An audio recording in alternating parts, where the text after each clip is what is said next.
getting ready to kick at Spry Stadium, a familiar sight around the ACC. And here we go. Elon in white, and a very unfamiliar sight, Wake Forest wearing green tonight. It is Mental Health Awareness Night. And these jerseys will actually be auctioned off with the proceeds going to the scholarship fund. And so those those auctions with the proceeds going to charity are available through midnight tonight. And it's a very different look for Wake Forest here on this home field in green.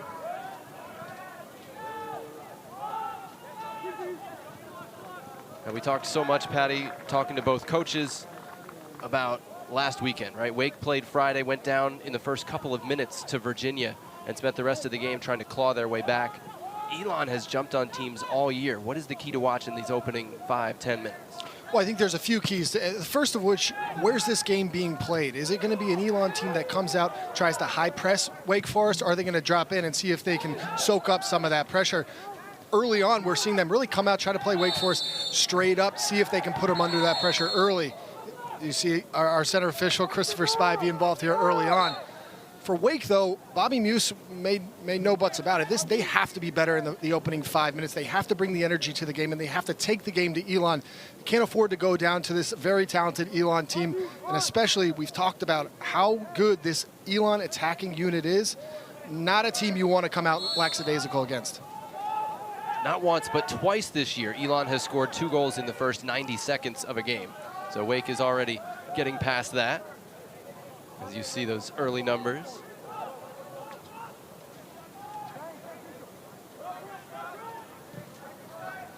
This is Prince Amponsa, who we highlighted in the open, 27 in green for Wake Forest. Still going to take some getting used to for that. All right, now we see, Jonathan, just how deep Elon is dropping in that 2 blocks of forward, making it really difficult for that Wake Forest midfield to get on the ball and break down through possession. Left back Christian Escribano getting forward. They're so glad to have him back, but it runs out for a throw-in. On the Elon sideline, Tony Falvino, former Division III head coach at Greensboro College, is the acting head coach tonight. The associate head coach, Mark Reeves, was sent off against Delaware, arguing about a disallowed goal, an offside call. And he wasn't, of course, happy to be sent off, but he did say the only other time in his career he was sent off, one which was rescinded, by the way, they went out and won 3-0, so he feels good about their chances. Not only that, but he feels good about the staff he's put in place, certainly Tony Falvino, head coaching experience. But this is a really veteran Elon team on the field. He feels like they put them in spots to be successful, and once the first whistle is blown, it's a player's game, and you have guys like Strumps and Veltri and Vatna who lead this team through that spine. So look for Elon to come in here and not really back down in a tough environment to play.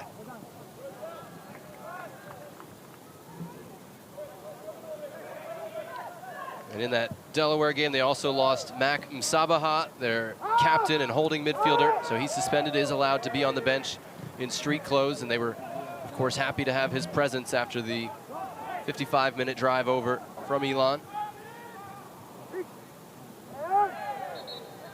Free kick coming for Wake Forest here in the attacking half.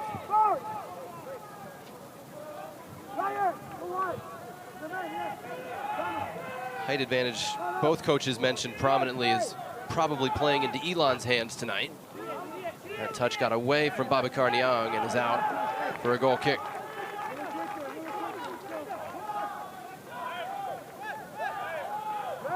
Now Elon, again, ranked 14th, 6-0, and they play in the CAA, which now has 3 teams in the top 25, with Hofstra and College of Charleston also off to very good starts. And it was 2021, 2022, Elon and Hofstra meeting in the title game both times.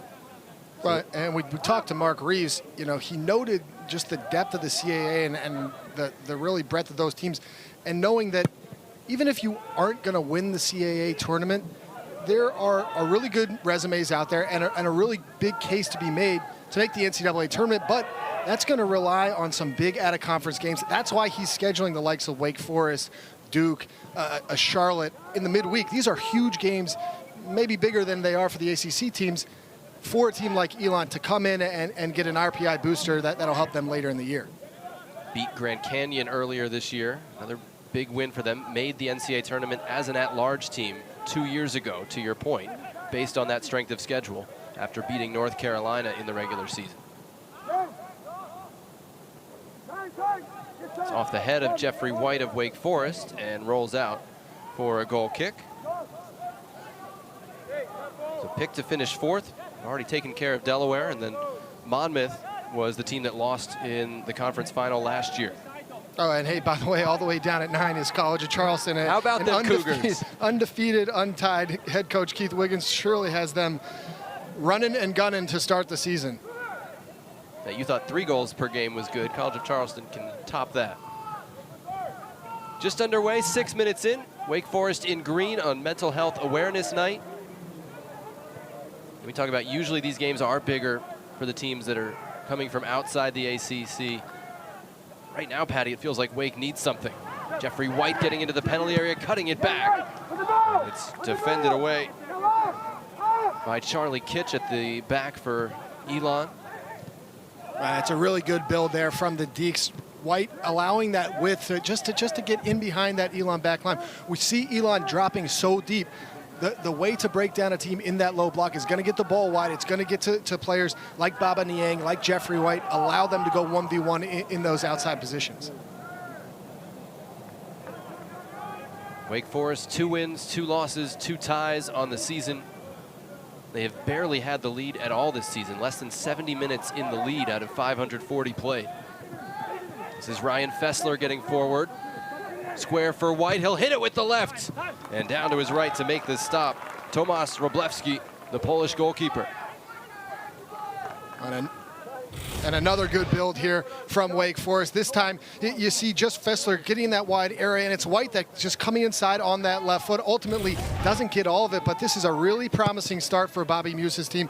And he told us midweek, they have to come out, they have to set the tempo of the game, and here through 7 minutes, certainly doing so. Turnover here. Colin Veltri on the move into the penalty area, driving it low and putting Elon in front yet again. Trends continue for Wake Forest giving it up, and for the Elon Phoenix striking first.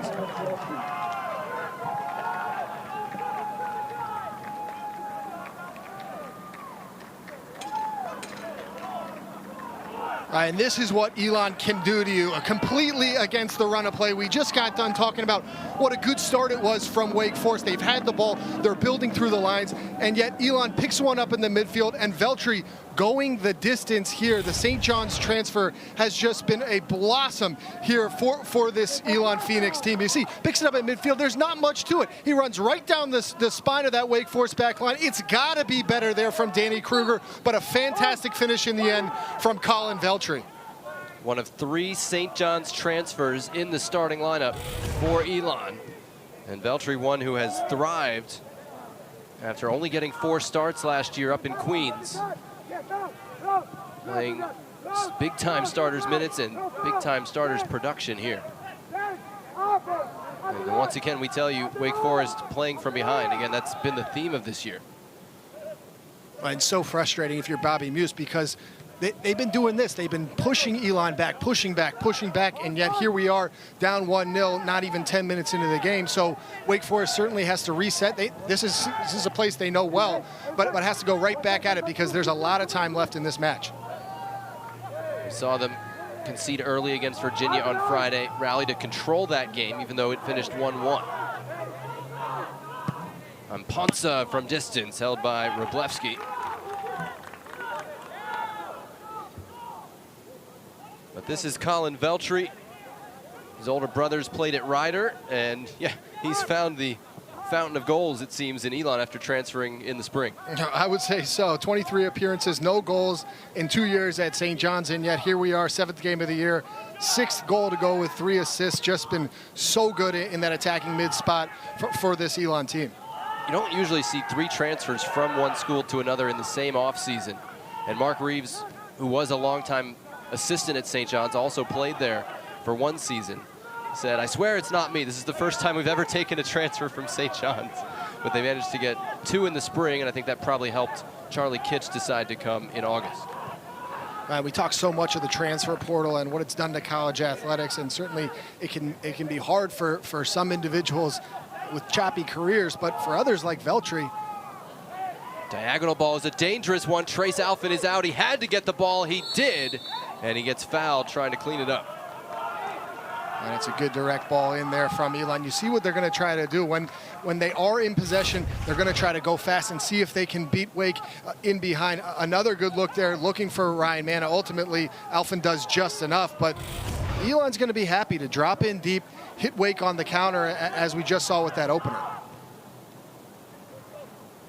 19 goals now on the season for Elon. Again, came in averaging 3 a game.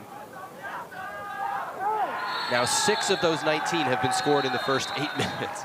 You gotta come out to play and be ready right away.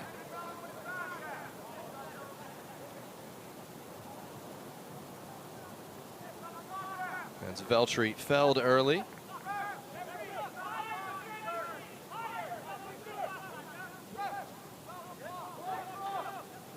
Ernesto Jose Perez, the opposite number 12,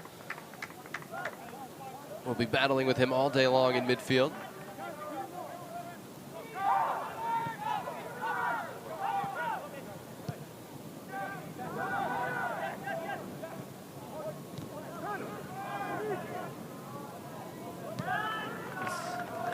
Is Kitch, one of the St. John's transfers, 15 at the back. His twin brother Andrew just debuted for North Carolina, helping them close out that win at Duke on Friday. And their older brother is 6'6", so 3 brothers all between 6'4" and 6'6". So college coaches like their center backs.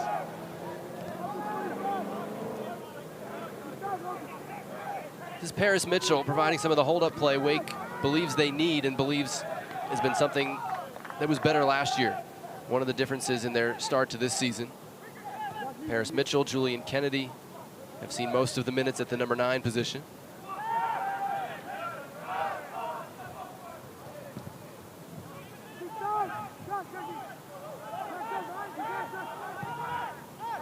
Cooper Flax, 18 in green. Sloppy first touch, but Wake keeps it. Here's White.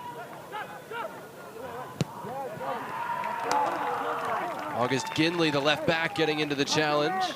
And it'll be a throw-in for Wake. As you see Bobby Muse, he said, I've been getting more gray hairs and more wrinkles from the way this season has started. You don't show it, Coach.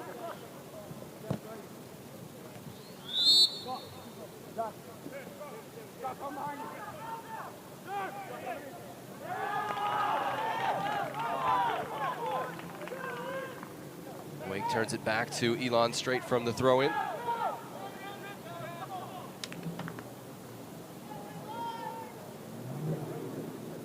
mean, what do you make of them, Patty? Because we've seen Wake, whether it's game state, they're coming from behind, or whether it's just typical Wake Forest possession, they tend to have the ball, but they're conceding a lot of goals, and it doesn't feel systemic. It feels like isolated incidents that keep happening on repeat.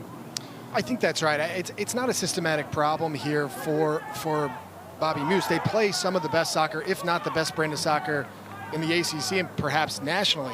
They're going to have the ball for 70, 80% of the game, but what are you going to do with it? When you play a team that's going to drop deep like we've seen from Elon here in the opening 12, 13 minutes, how do you break down that low block? And that's really what they've been missing to open the year. They don't have those individual stars that perhaps we've seen in prior years. Not yet, at least. And so there is some looking around as to who is going to put this team on their back, who's going to be the goal scorer, who's going to be the creator. And then on the flip side, it's one-off instances where perhaps you fall asleep at the back, perhaps you dive into a challenge like we saw from Danny Kruger there on that opening goal, and suddenly you find yourself 1-0 down. So if I'm Bobby Muse, very, very frustrating. But this is a Wake Forest team that has quality and can make a deep run this year. They just have to clean it up. That one fell to Strumpston. Looking for the return pass. That was broken up by Smith, but not cleared, and sprayed wide at the back post as Jameer Flowers came through.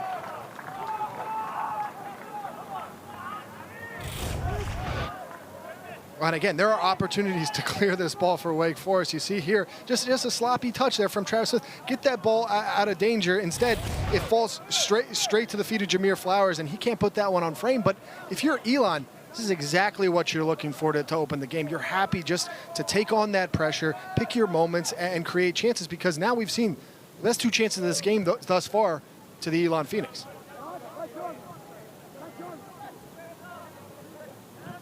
Fessler ahead for Cooper Flax, quickly closed down and shoved off the ball. Foul whistled against Scott Vatna, number 8 in white. He's filling that deeper role that's normally occupied by Mac Msabaha. Out wide now on the left, Baba Niang. Offside flag is up. And it'll be a free kick for Elon coming out.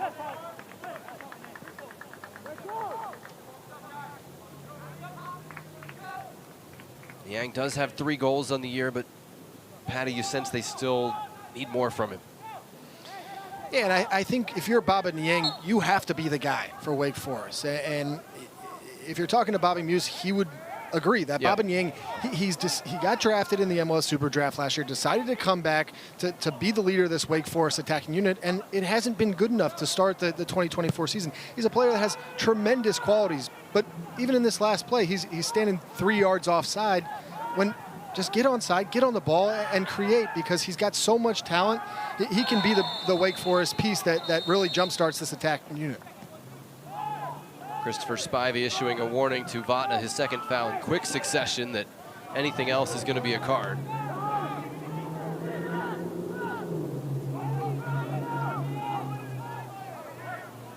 Now the right back, Sumner Nenninger, inside to Connor McKetty, 16 in white. Another one of those St. John's transfers.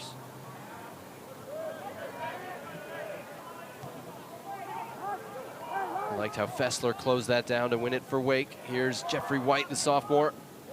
Smith overlapping. Flax looking for a runner.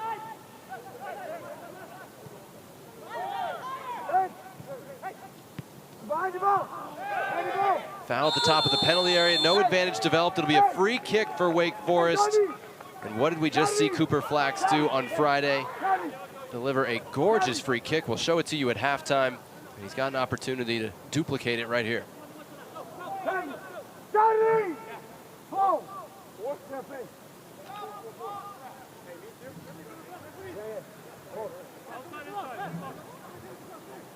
So White gets to his feet.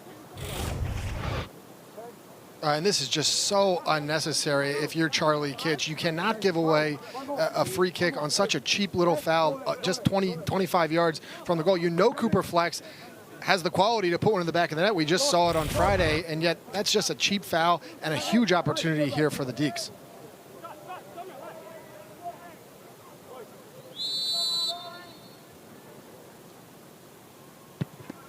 Took a little deflection on the way through, and it's a corner kick coming.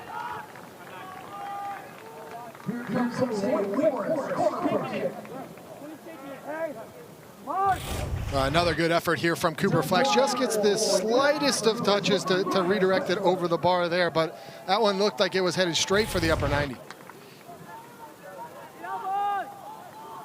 Ryan Fessler over to take the corner kick for Wake Forest. They don't generate a ton of them. Without the height advantage, they'll take it short. Flax and Fessler, 2-man game. Flax put it into space, and 2 Wake players were arriving with Perez and Fessler. More conventional delivery, runs through the box. Nobody could connect in green or white. And here is Veltri all by himself. Everybody else packed around the penalty area. And Veltri able to hold it up and keep the ball for the Phoenix.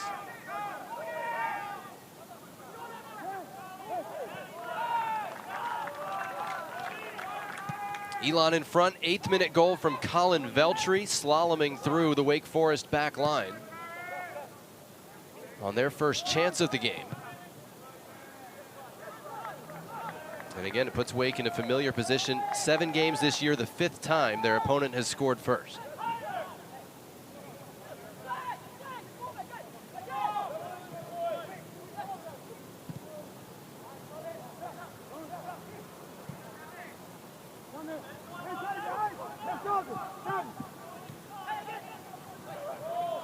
Christian Escribano, the left back, just his 3rd start of the year.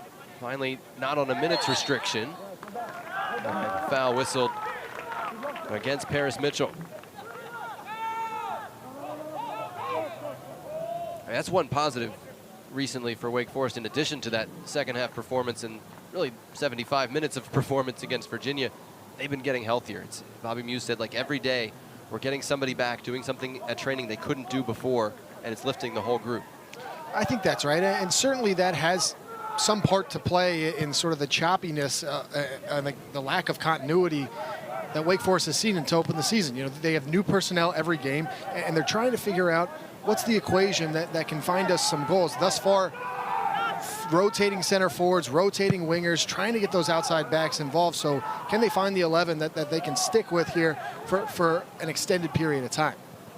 When you talked about your leader types and your captain types, you're talking Escribano, Fessler, Sidney Paris. None of them has been able to stay in the lineup every game. And this is a really a veteran Wake Forest team. They have the seniors, they have the grad students that have been there. They're just haven't been on the field to start this portion of the season. So Escribano could be a huge piece of that, coming back to the starting lineup and playing some of those more extended periods of time. In the midfield, Perez, Flax, interchanges with Niang. Now Travis Smith Jr. This is Baba Niang. Want to get him facing goal. Now he can briefly. And Strumston, the forward, coming all the way back to win it. Neat pass out of trouble from Veltri. Gets the ball back, has Mana running and overhit it. It runs to Trace Alford. That's kind of how they came from behind to beat Delaware. We haven't told you enough about that. They were down 3-0 and down to 10 players once it was 3-1. Rallied to win 4-3 on Saturday. And it was counters like that that accounted for much of the scoring.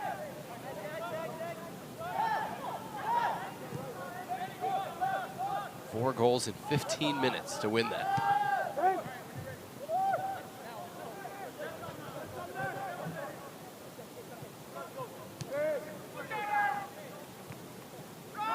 Perez with some space, middle of the park. Niang drives it, tipped wide by Wroblewski, and he'll dive safely on it. Critical stop for Elon.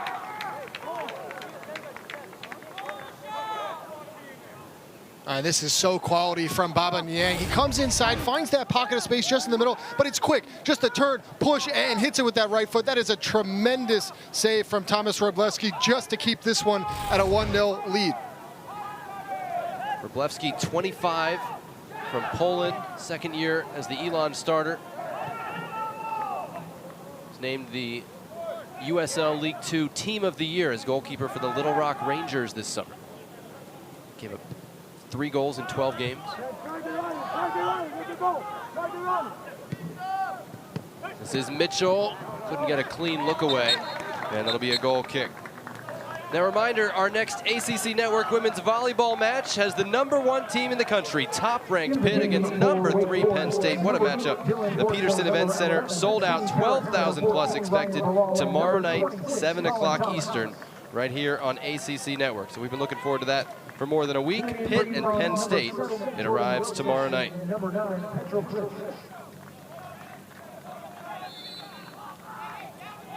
Each side making their first substitutions of the game. Fessler, one of those out for Wake Forest. Dylan Borso, Sidney Paris, and Ryan Bilal are in. And for Elon, Jordan Wilson and Petro Klish.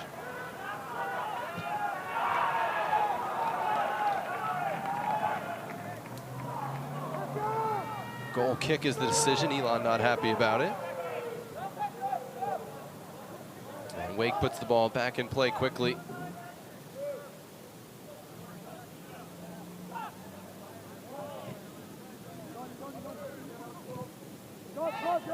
Great run from midfield by Flax. We've seen that a couple times now with the central player pulling into the space behind the Elon left back.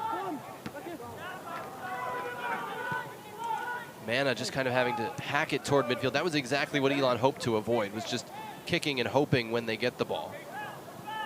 We've seen them attack with more purpose a couple of other times. Yeah, but if you're Elon and you're going to drop so deep, you're going to expend a ton of energy defending. When you get the ball, there has to be a level of composure. Flax able to turn out of trouble to keep it moving.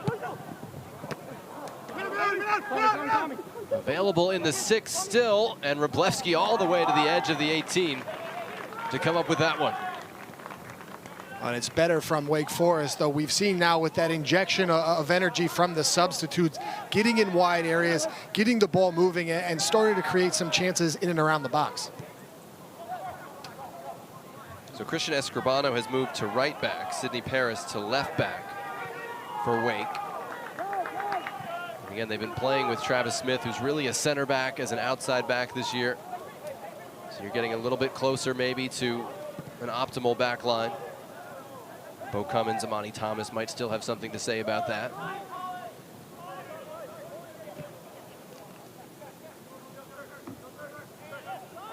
Ryan Bilal up at forward, Colin Thomas wide on the right for Wake.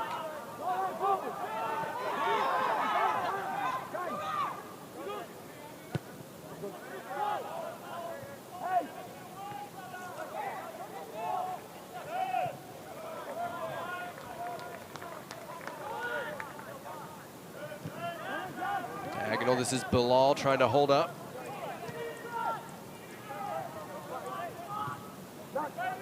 Thomas turned it over, though. There's Klisch battling with Danny Kruger, and Danny Kruger wins it and has something to say about it. This is Niang, more central now, beat one man. Opens it up for Flax, Cooper Flax. Didn't get his best hit on that and allowed Wroblewski to tip it wide.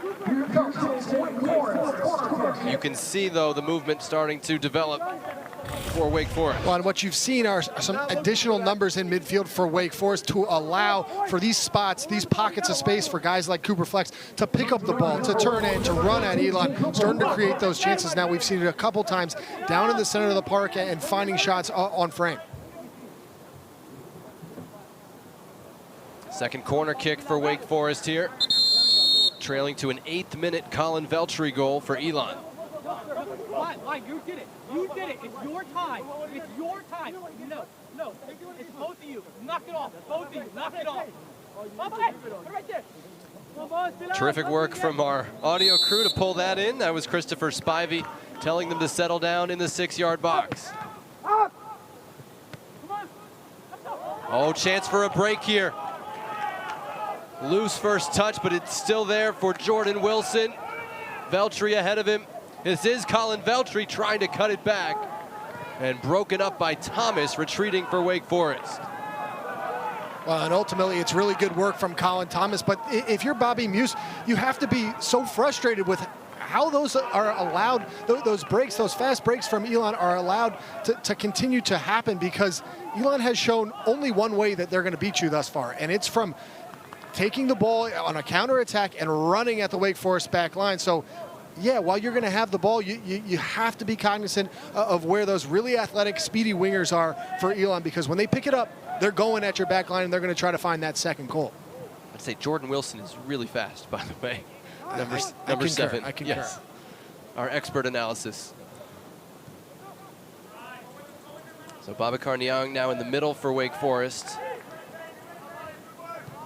As a number 10, if you like, or a shared number 8 with Flax, allowing Wake to push a little bit higher. Borso on the left, Thomas here on the right. Diagonal ball looking for Bilal. Here's Niang facing goal. Tried to combine with Thomas, it didn't come off, and now a chance for Elon.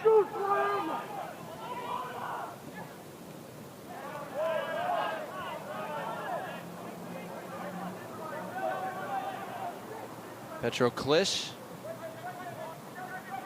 Out wide for Mana, back for Colin Veltri. Down in the penalty area. Penalty kick is the call. A big opportunity in this one for Elon.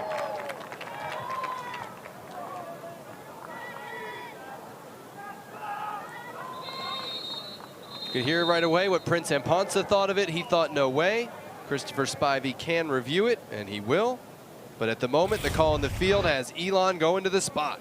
Well, and regardless of what the outcome of this VAR is, Jonathan, Colin Veltri is an absolute dog. The guy gets on the ball. There's 4 green shirts around him. None of his players are in the box, and yet he's creating. And for me, that's going to stand as a penalty. It was called on the field as a penalty. There's enough contact that I just don't see it being overturned. And Elon, for whatever they have, 15, 20% possession, are going to have the opportunity to go up 2-0 here with a half hour into this match.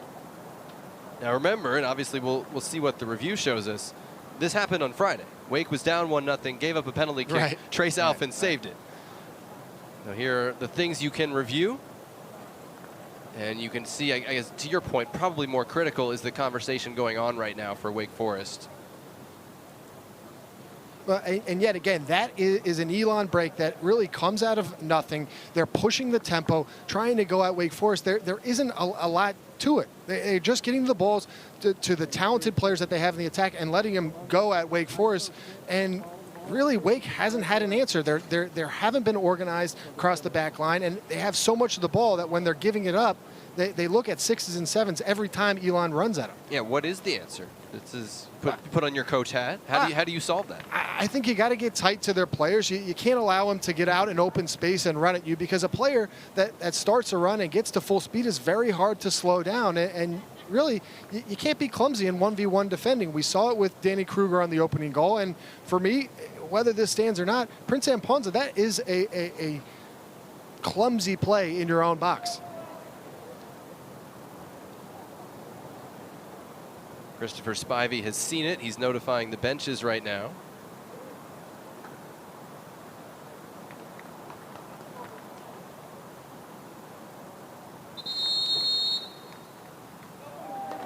No penalty, the decision.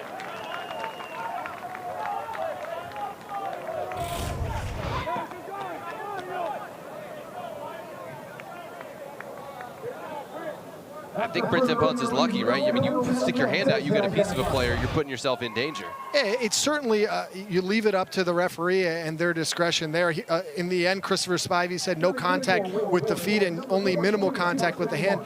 For me, totally fine to overturn that call, but it is a little surprising because there was contact and the call on the field was a penalty. So a break for Wake Forest. But can that be the point in this match that something changes mentally for Wake Forest, that they start to lock it down in the back and go at Elon a bit more to try to find an equalizer here in the final 16 minutes of the opening half? Basit Umar in for Wake Forest, replacing Babacar Niang. This is Umar, 22, transfer from Dayton. He's still less than a year removed from tearing his ACL for the Flyers. He was in the midst of a second strong season. And Ponsa, long diagonal. Thomas was the only one who might have been onside, and will play through it. This is Umar. You can see some of the ideas he has.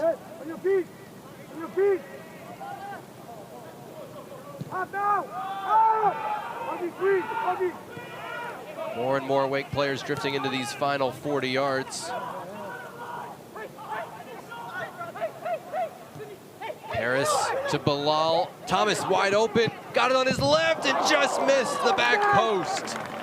Tremendous look from Thomas after the ball movement by the Deeks. But it's really well worked across the middle of this field. Again, just a really good slip there in the end from Ryan Bilal to find Colin Thomas on that left foot. Ultimately, just can't wrap the inside of that foot to find that far post. But another good build and a quality chance for the Deeks here late in the first half. Thomas just a contributor every one of his 5 seasons, 67th career game. Has his degree in hand, going after his master's in marketing at the moment.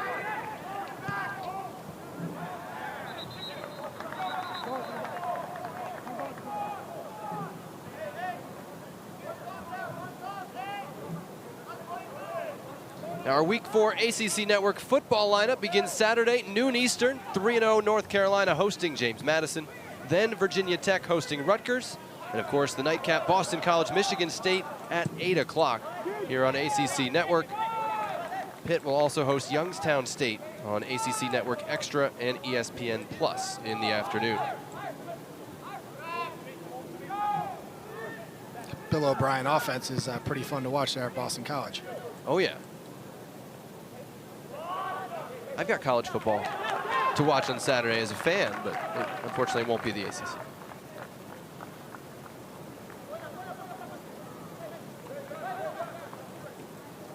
"31st minute here, and number 14 Elon trying to go 7-0 and equal its best start in school history, which again was 2015 when they played Wake in Winston-Salem, the last time they played Wake in Winston-Salem, and beat them 1-0.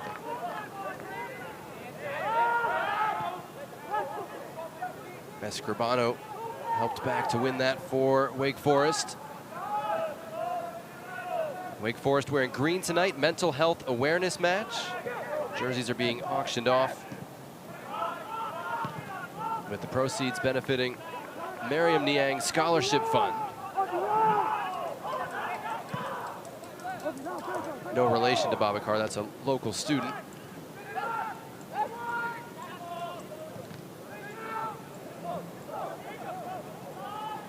This is Jordan Wilson, Bahamas international, skips by Escribano, who took him down with a jersey pull. That's a stone cold yellow card for Christian Escribano. And I think you need to watch out for Mr. Wilson. I certainly need to watch out for Wilson down that left-hand side, pace for days, but the other thing Wake has to watch out for here is set pieces for Elon. This is the first good set piece that we've seen for Elon as we get another look here, just blazing down that left-hand side, Jordan Wilson, and a textbook yellow card. But here's a very dangerous set piece and a ball that'll certainly be whipped into the box, looking for guys like Charlie Kitch, 6'5", Jack Donlin, 6'5", and of course, Victor Shrumson, the 6'7" frame.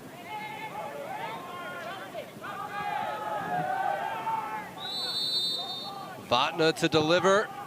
Dangerous ball to the penalty spot. Trace Alfin handles the second looper, though.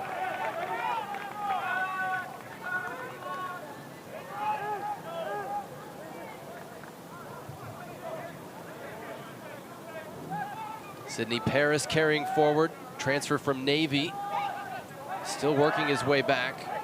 And again, just running right around people in midfield. And Ponce steps well, but the second ball stays with Elon over hit.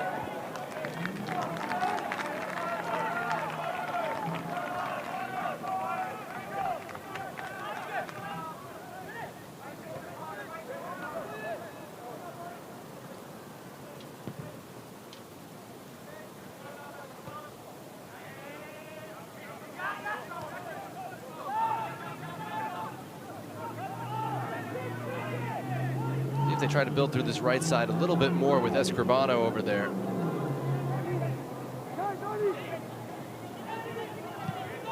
Kruger plays it to him. Thomas and Flax ahead.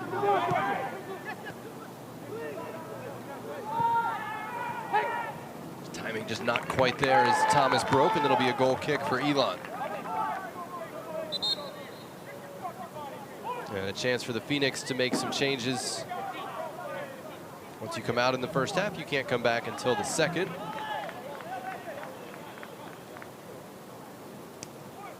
This is Callie Edelstam.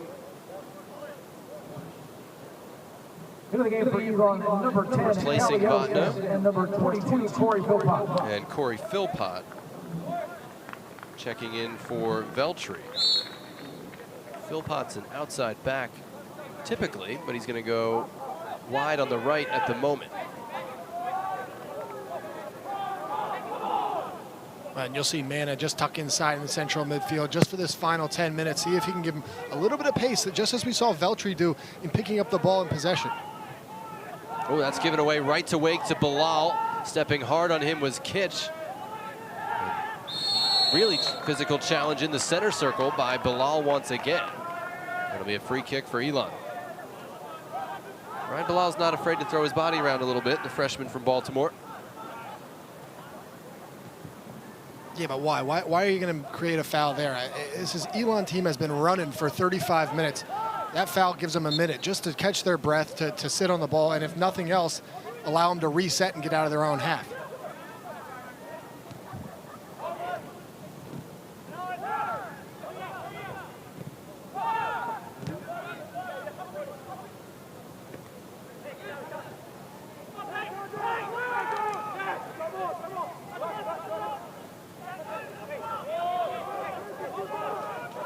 Both teams preparing for conference matchups later this week. And for Wake, that'll be Friday at Clemson on ACC Network. Not that there was ever an easy weekend in the ACC, but that certainly holds true this year.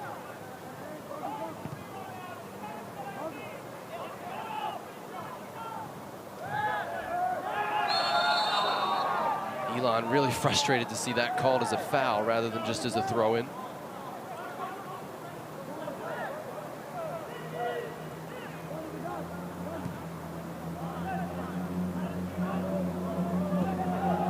Elon, meanwhile, will be at home against Stony Brook Saturday afternoon.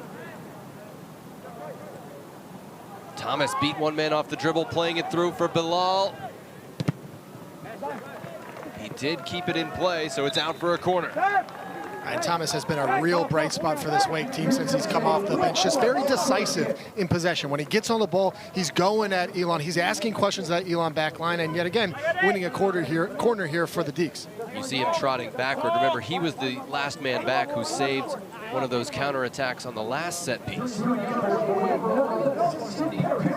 So Sidney Paris will try and create something from Wake Forest's third corner of the game. Didn't get past the first man. And who's running after that harder? It's August Kinley, of course. It will be a Wake throw.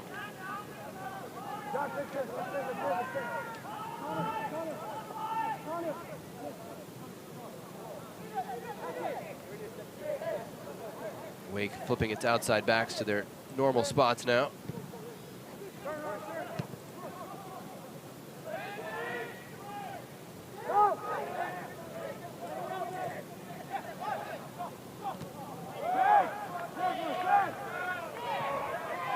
Here's Perez, wide for Sidney Paris. Diagonal ball looking for the run of Umar. Twisting and turning, and the ball able to be reached by the goalkeeper, Wroblewski. It's a really good entry ball here. Just, again, just the slip there, and ultimately it's this second touch just gets away from Umar in the end and allows Wroblewski to fall on that one. But a really good entry ball, trying to find space in behind that Elon back line.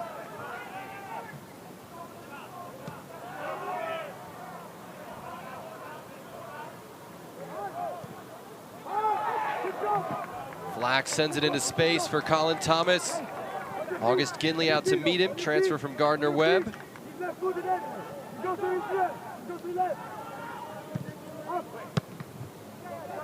much elevation on the delivery. Second ball is lost, but one right back by Kruger.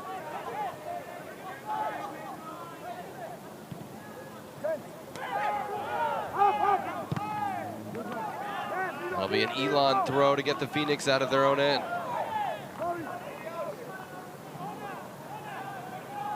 Elon mission accomplished if they can hold out the last 6 minutes and get to halftime. Not game mission accomplished, but 45 minutes. I mean, anytime you come into Spry Stadium and can take a lead into halftime, it's got to be mission accomplished. That man, Tony Falvino, the acting head coach, has to be thrilled with the effort that his Phoenix team has put in. Yeah, they haven't had a lot of the ball, but they've been very decisive in the counterattacks. They've created the chances they needed to create, and at least on one occasion through Veltri, found the back of the net. So if you can replicate that for another 45, you might walk out of here with a huge road non-conference win in the midweek. Colin Veltri's goal in the 8th minute, the difference in the game right now.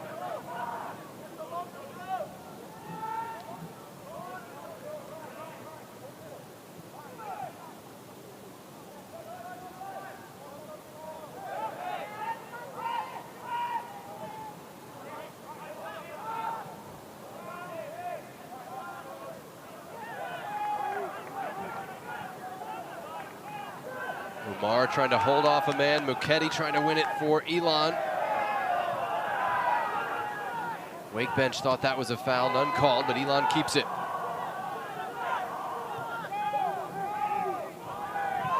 That's a little better from Elon. Just step on the ball. See if you can take the pace out of this game a bit and get your guys to breathe in. There's a long ball. You got to finish your thoughts quicker. And the free kick won by Philpott of Elon. And Phoenix will take this. Clock is running, and you get to bring up the big fellas and get some service in the penalty area.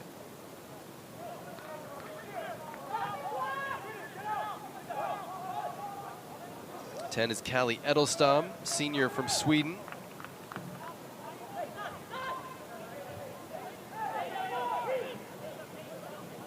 And that's pretty telling here from Elon. They're going to try to lock this down to ride this half out. You don't see Charlie Kitch into the box here.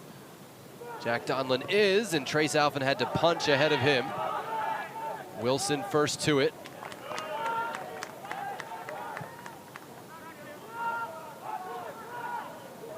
Philpott working on Sydney Paris, and it'll be a free kick for Wake Forest.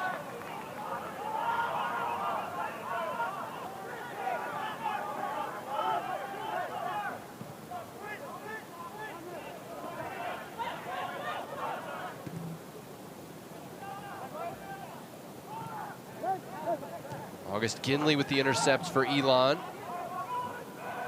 And right away, he's got support in the attacking half. Wilson against Escribano, just got a yellow card from him, but that twisted off the side of his boot. Now, Saturday morning, 11 a.m. Eastern, the ACC Huddle Crew will get you ready for the day up in Chestnut Hill, Massachusetts. 60-minute pregame show leading into North Carolina. James Madison kicking off the ACC Network Football Day at noon. Halftime shows, pre- and post-game shows throughout the day, setting you up for Michigan State, Boston College at 8 o'clock. All day Saturday, ACC Huddle here on ACC Network. Thomas diagonal ball, and it was not the run Flax was making. And Wroblewski takes it with his boot, and we'll get a few extra seconds going.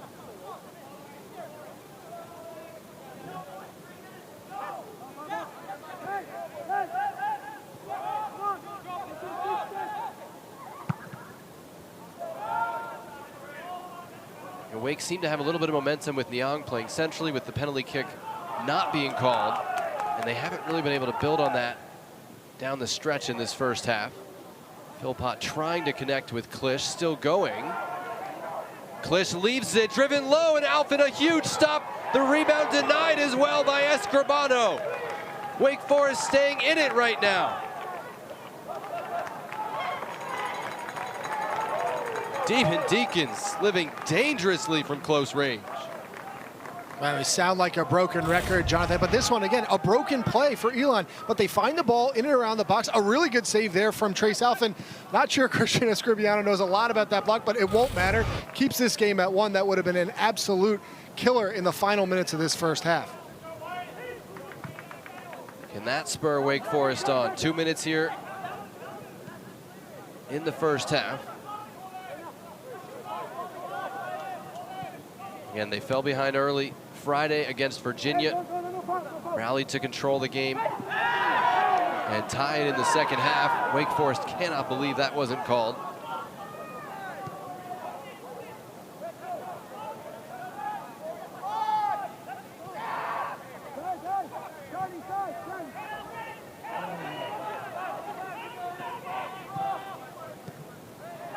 Jack Donlin with a hard step to win that for Elon. Klisch the only option. He didn't really have the legs to get there.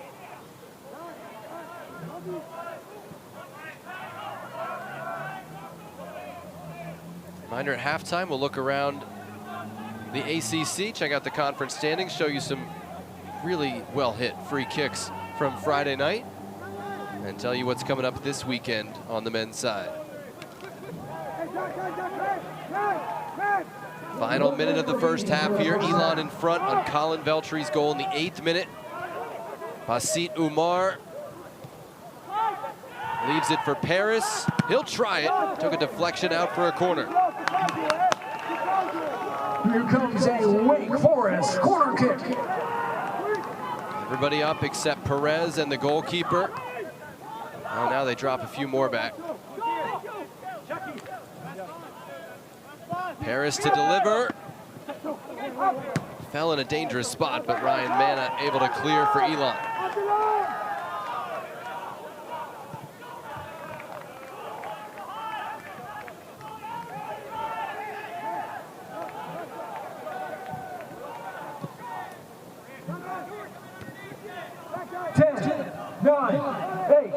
7, 6, 5, Umar diagonal looking for Bilal. He couldn't get ahead to it. 1, 0. And that one doesn't make its way through. Stop us if you've heard it before. Wake Forest falls behind early, trails at the half, and kept off the scoreboard for the 5th time in 7. With taking those shots from outside the box, he thinks he has the players. And certainly we've seen it in games past, but if Elon is going to continue to drop deeper and deeper, it's hard to play in behind them. So the way to get them to step forward is to put balls on frame from outside the box. We saw it once with Baba Niang in the opening 45. So can we see it again a few more times, perhaps, in the opening few minutes of this second frame? Thomas stays in. Travis Smith back in at the half. As we reset for you, Elon, number 14 in the country, according to the coaches. 6-0 on the season, averaging 3 goals a game, with a 1-0 lead on Wake Forest. 2-2-2 on the season, and Wake in green tonight for mental health awareness match.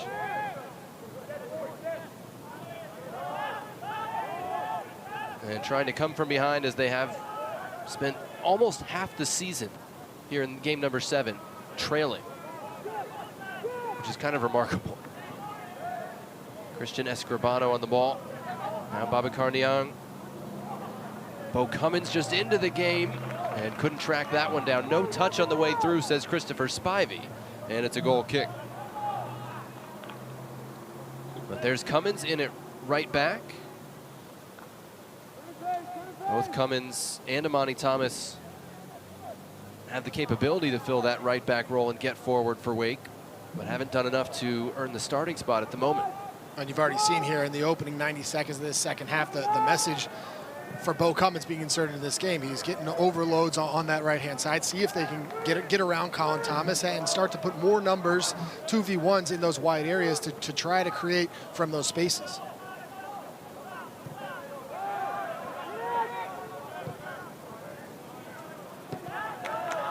That's broken up by Sumner Nenninger for Elon, back in to start the second half. Originally from Vermont. Makes him a bit of an anomaly in the college game. Fessler is the deepest of the central midfielders right now for Wake Forest. Gets it backward to Kruger.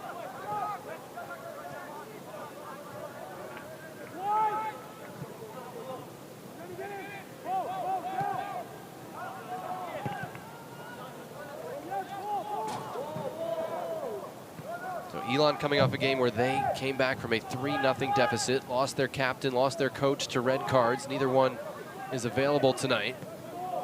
But they have the early lead.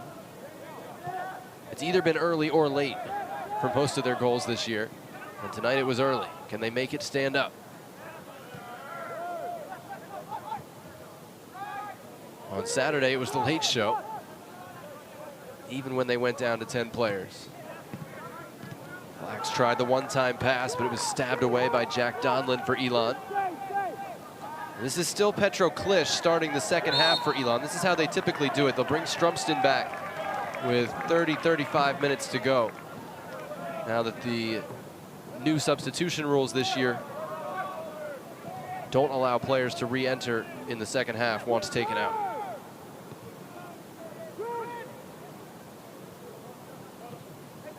Escribano tried to play that through for Bilal, and Charlie Kitch at full stretch got it away.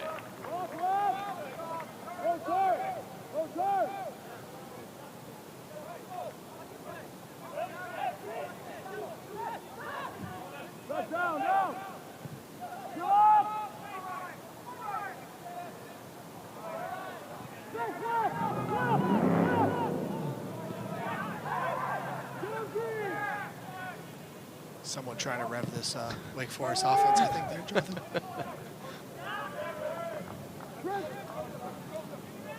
Sounds of the game brought to you by. This game was supposed to start at 7 o'clock, right about now, or a few minutes ago. Moved up due to potential tropical cyclone 8, which just pelting the Carolinas with rain yesterday and today. I hope everybody's okay down by the coast. You know, they had 18 inches of rain in less than 12 hours, something absurd. I think you have to give huge kudos to this Wake Forest grounds crew because this field has held up enormously well here tonight. Teams didn't warm up on it, but it's been fantastic. And Bo Cummins wins a corner for Wake Forest here. Here comes a Wake Forest corner kick. I mean, you've had the paint peeled on you in the locker room at halftime before. We'll check after this corner how you handled it. Fifth corner for Wake Forest, Ryan Fessler to deliver. Over the top from Cooper Flax. What's the response in a player's mind when, you surely know going in, hey, that was not a good first half, or that was not a successful first half. When the coach gets blunt in your face, how do you handle that? I think there's a couple of things. First, Bobby Muse is about as genuine as you're going to find in college soccer. He's very real with his players as he is with you and I. So they knew it was coming, I'm sure. Yeah. And those locker rooms at Spry Stadium are very tight. So there's nowhere to hide. But for these players, they know that first half's not good enough. They can't go down on a silly goal. That's another one that they really could have prevented through better defending. And to a large extent, I would expect that Coach Muse said his piece for a minute, 2 minutes, and then the players, it was time for them to hold one another accountable because these are men on the field, and you look at some of the veteran presences, certainly Scribano and Mponsa, and those voices to look at their teammates and say, this isn't good enough, but we have 45 minutes to fix it. That's what I would expect, and I think it's been a decent start here in the opening 6 minutes of the second half for Wake Forest. See Klisch, number 9, just tearing around for Elon. That's his job for this portion of the game. Cummins beaten 1, tripped up, and a yellow card coming for August Ginley here.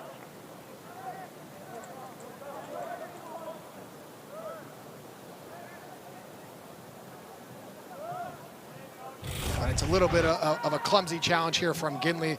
Actually, this touch gets a bit away there from Bo Cummins, but when you and I talk at halftime, we say there has to be more decisiveness in the final third from Wake Forest. We've seen now Bo Cummins a couple times in these opening minutes getting forward and trying to ask questions of Elon. Run at those players and see if you can create on the individual levels to try to find those chances in and around the box. Escribano got to the right foot. That took a deflection out for another corner. Wake's going to see some corners, some chances to get delivery in here. When you're not the biggest team in the world, how do you overcome that? Well, I think you have to get a little bit creative, and we've seen it a couple times. You see, just pondering the short corner there. We saw a short corner in the opening frame, but you're going to want to hit a good service into the front post and see maybe if you can find a flick and see if you can get a second one. You called it right, and it came off of Elon last for another Wake corner. Trying to speed things up, get this in before Elon can set. Thomas's delivery, back post. Bilal is there, and it came off of Elon again. Here comes the center, Wake Forest corner kick. Take the kick for Wake Forest, number 13, Cooper Flax. I think they may top 10 at the rate they're going. Cooper Flax to deliver this one.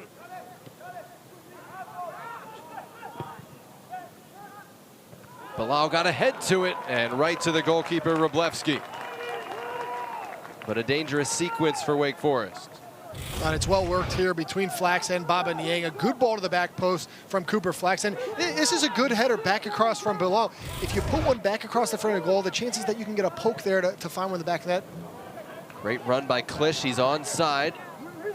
Corey Philpott is his only real help. Now the cavalry arrives. Ryan Manna is going to try his luck. That was low percentage, and it'll be a goal kick.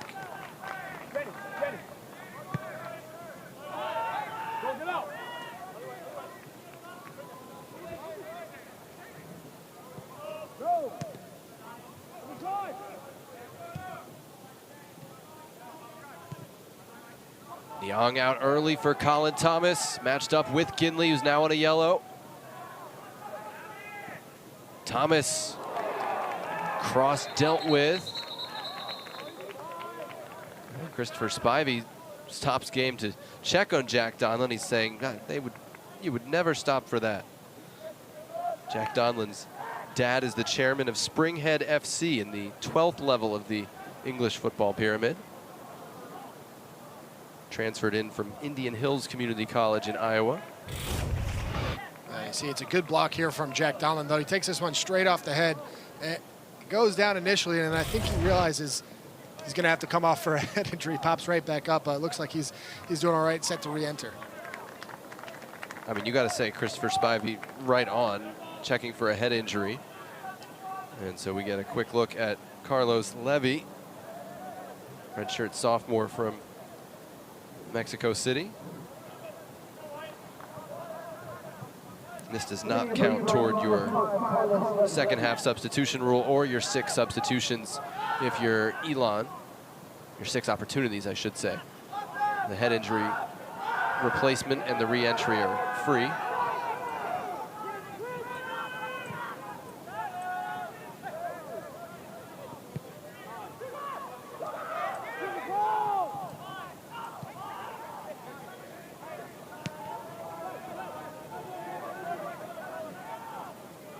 We kind of wondered how high Elon would push in a tie game, but certainly with a lead, it doesn't need to be very high in the second half.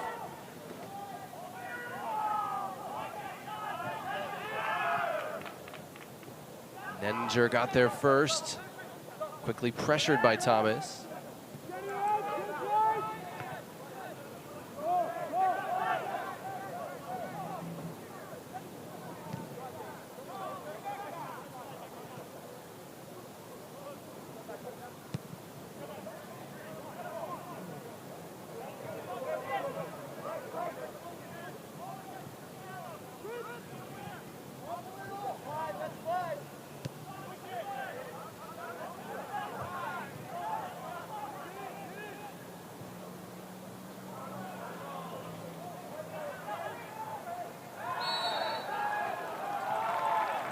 Now, reminder, our next ACC Network women's volleyball match is a big one. #1 team in the country, Pitt, hosting Penn State tomorrow night. 12,000 plus expected at the Peterson Events Center.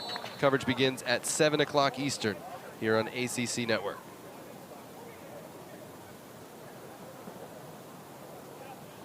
So Jack Donlin comes right back in.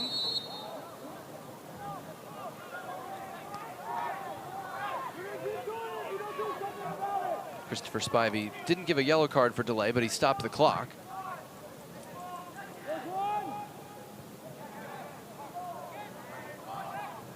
Fessler showed some ups there to win that first ball, and Wake has it at the back.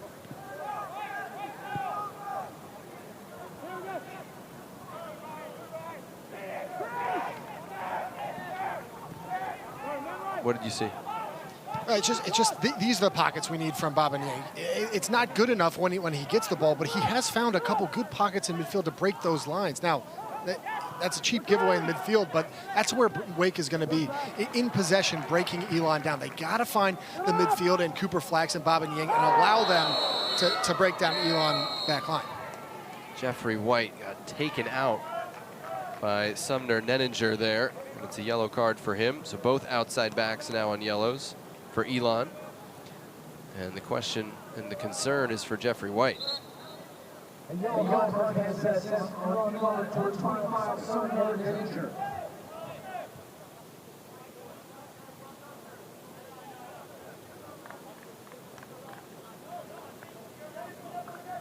It was a full torso-on-torso collision. Yeah, and I'm not sure what the argument is here from Nenninger, because this is a cut and dry yellow card, a tough challenge in there, and absolutely not only is that a hard challenge, but stopping the play could also be a professional foul yellow card.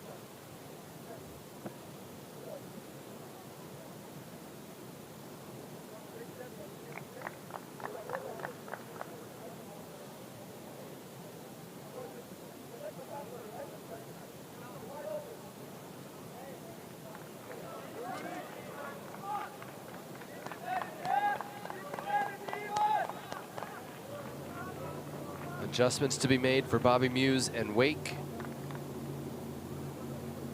And again, it's a situation that's so familiar this year. We've, of course, seen it in years past, too.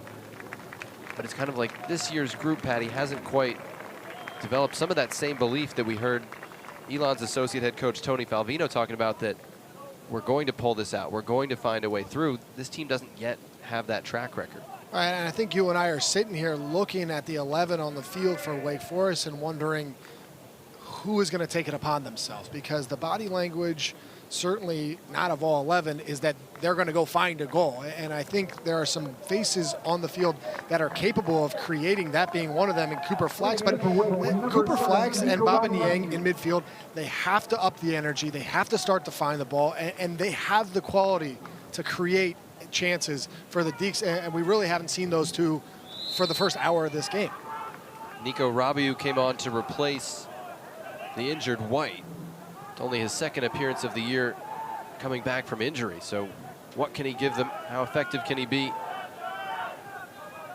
Number 7 in green in there for some minutes here. And sometimes that's the guy who finds a way to break it down, someone who has been waiting to get that chance, itching to get back on the field. Flax with a deep lying run and headed away by Donlin of Elon.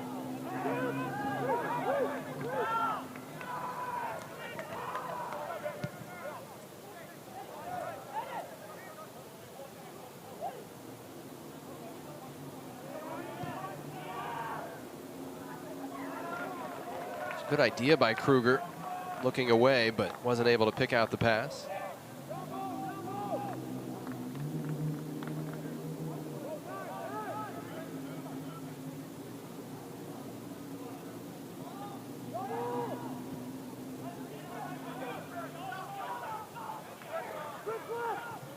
Chance for Elon to build a little bit here.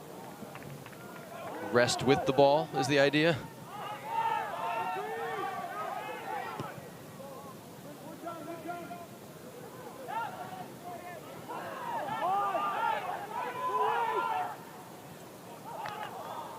One of just 3 unbeaten and untied teams, Patty, in the country, Elon. 6-0 with a 1-0 lead here, trying to go 7-0. How have they impressed you the most? We'll get to that in a second because they're on the move here.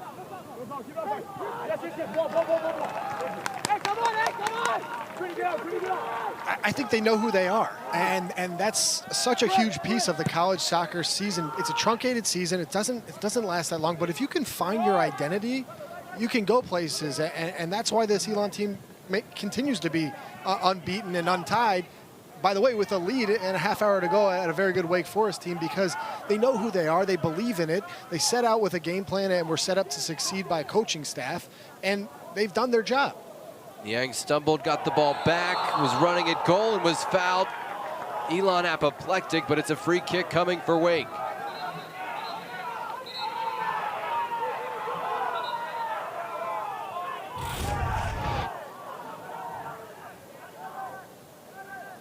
You can see why there's hands on heads, I should say, on the Elon sideline.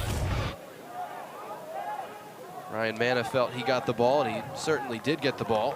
Redshirt junior from Burr Catholic High School in New York State.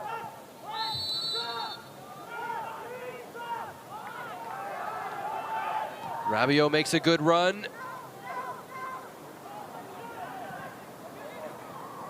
Against the grain, it falls in the penalty area. One shot was blocked, never got through. And I'm a little surprised not to see Christopher Spivey going to the VAR here, because there were shouts for a handball there when that ball dropped in the box.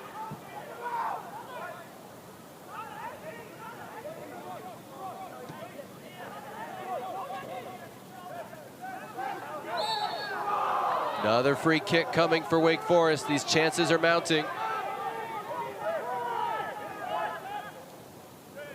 Took that one quickly, hopefully from a Wake Forest perspective, before Elon was set. Now Kruger, Cummins. Philpott able to close him down and pump a fist. I beg your pardon, it was Flowers over there coming back to defend.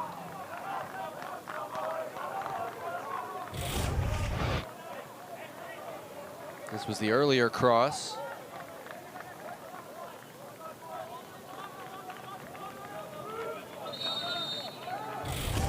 the right decision there from our center referee not to give it on the field and also not to go to the video review because it didn't look like a whole lot in there. But better from Wake Forest, putting balls in dangerous spots, getting in wide areas, and starting to run at this Elon back line. So Veltri is back on for Elon, the goal scorer. Victor Strumston not yet back in the game. But Vatna is. A couple of the mainstays for Elon return. Flag stays down here. Niang. Still Baba Niang. Shot blocked there by Nenninger.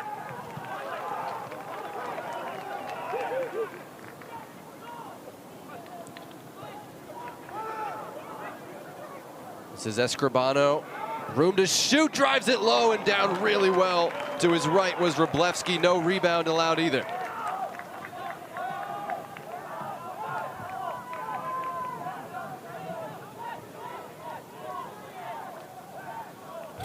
It's a good run here from Christian Escribano, just taking it upon himself to run inside, put it on his right foot, and these are the kind of looks that Bobby Muse was telling us at halftime. He wanted to see a good effort on frame. Certainly Thomas Wroblewski up to the challenge, but that's going to create a little bit of an impetus on Elon to come out of their shell and close down. Nico Rabia with a step over. Ryan Bilal with some dogged determination to win the ball. Comes back to Niang. Bowls over one man. Blocked on the second effort.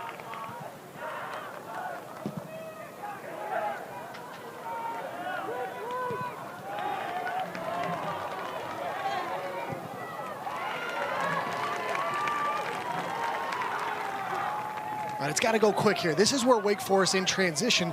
Now you've seen Elon stretch themselves to go forward. You got to go quick and go at Elon, see if you can create chances before they get set.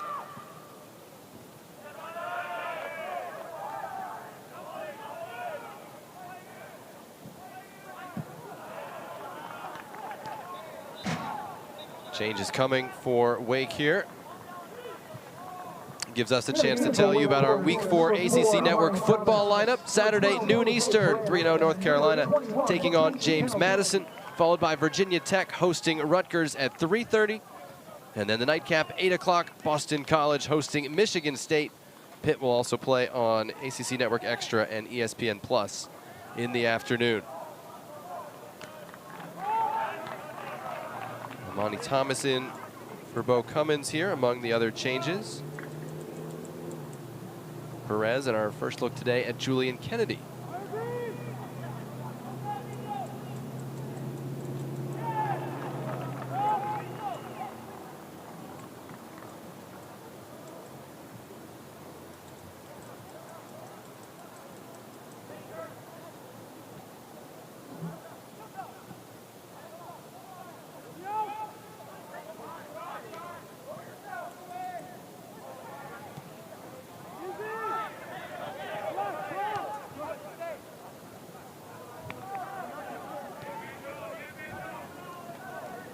Nothing really clear cut from Wake created in this half as Julian Kennedy is flagged for offside.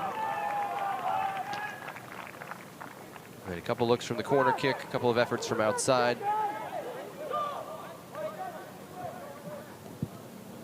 It doesn't seem like it's an Elon defense that's prone to being easily unlocked as you see the shot count. Began the year with 3 straight shutouts.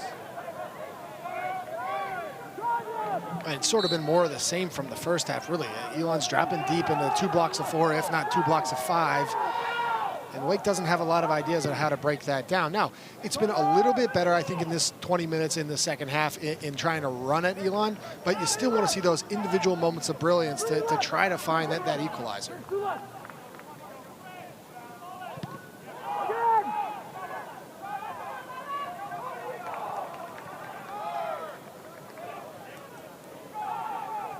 Monty Thomas running forward, advantage played. Now they'll give the free kick as no advantage developed.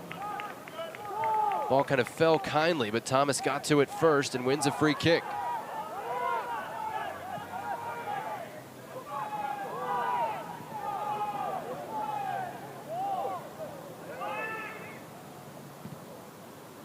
Edge of the penalty area. Baba Niang end line. Out for a corner kick. Here comes a Wake Forest corner kick.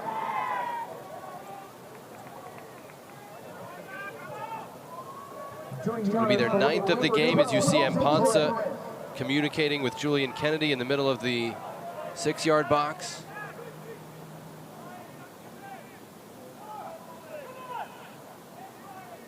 Nesto Perez to deliver. Mana headed away for Elon. Flax kept it alive with Julian Kennedy. Dangerous ball from Thomas, took a deflection, went wide. Out for another corner. Here comes another Wake Forest. And a good service into the box there from Colin Thomas yet again, getting into the attack and getting around it in wide areas to try to create. Doing the honors once again for number 12. 67th minute.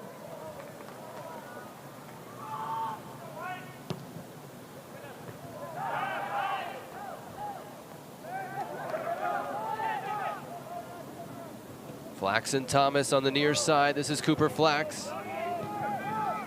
Runs the show in the middle of the field for Wake Forest as a junior. Amani Thomas, the right back. Crossed with his left. It was dangerous, but nobody could get a touch on it.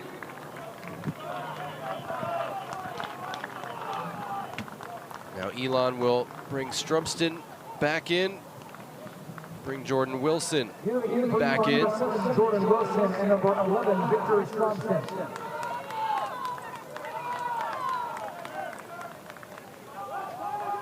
So this is what I think we're going to start to see a lot of with the new substitution rules, Patty, is teams holding the guys they want to finish, of course, and bring them in partway into the second half. Is it tough as a player to kind of get your legs again if you've been sitting out for, whatever, 45 minutes? I think certainly, and I think we're still seeing how coaches adapt to the new rules as well as how the game adapts, because it does change the strategy around the substitutes. And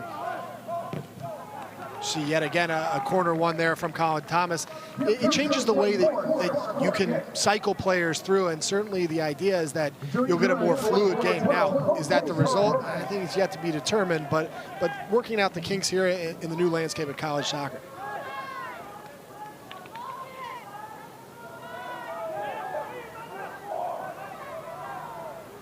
th corner.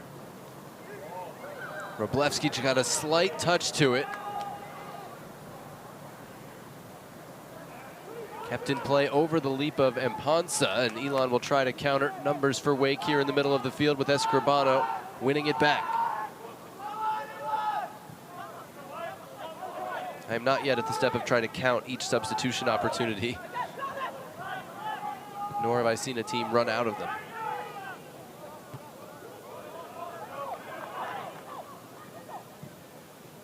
Flax in the middle. Escribano trying to slip one through, won the ball with a clean tackle.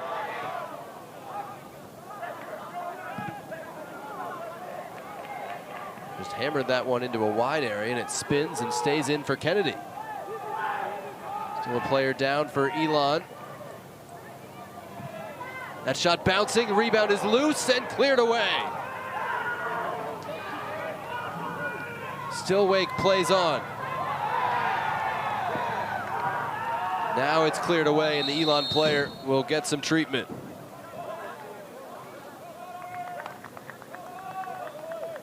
And it's Veltri there, just went into a tough 50-50 challenge with Christian Escribano. You hope he can pop up from that one, but... And here you get a look at that 50-50. A good tackle there. No foul for me from Christian Escribano to keep it alive. And then this is a really good effort and a fantastic save from Thomas Wroblewski. Looks routine, but that ball is skipping just in front of the goalkeeper, and to push that one outside the goal frame, that's a really, really high-quality save there from the senior. Yeah, Robbie was able to hit that with some dip, so it skipped on that wet grass right before Wroblewski was making the dive to his right. or as he was making the dive, but right before he deflected it away.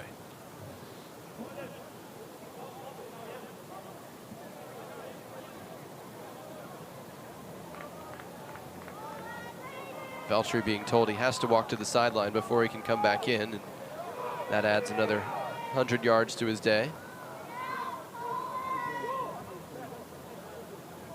So Wake will briefly be attacking 11 against 10 here. 70th minute, Elon took the lead way back in the 8th minute. That man, Colin Veltri, scored the goal. 6th goal scored in the opening 8 minutes of a game by Elon this year.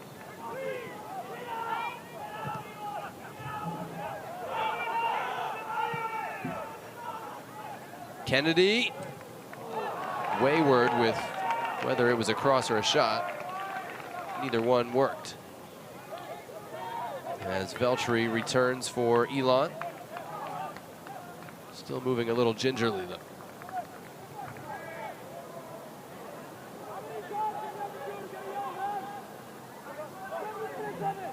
Who else has caught your eye in the ACC? Obviously, we've been preparing for this one, so we've had our eye on Wake. And we talked about some of those games coming up on Friday as this one goes long. Looking for Wilson. And that's blocked away.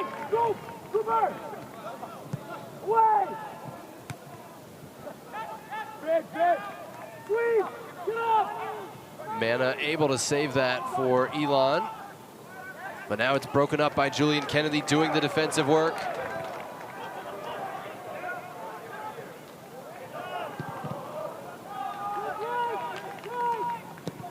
Vatna with some touch on that, kept it in play.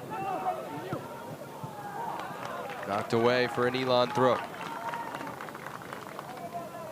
Well, we'll get back to the ACC in a second because we told you 3 unbeaten, untied teams in the country entering today. This is after Penn lost last night.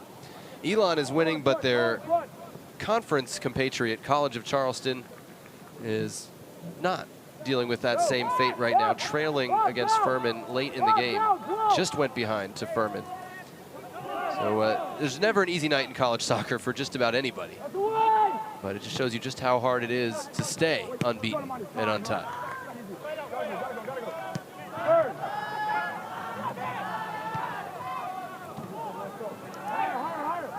That was given away in a very dangerous position.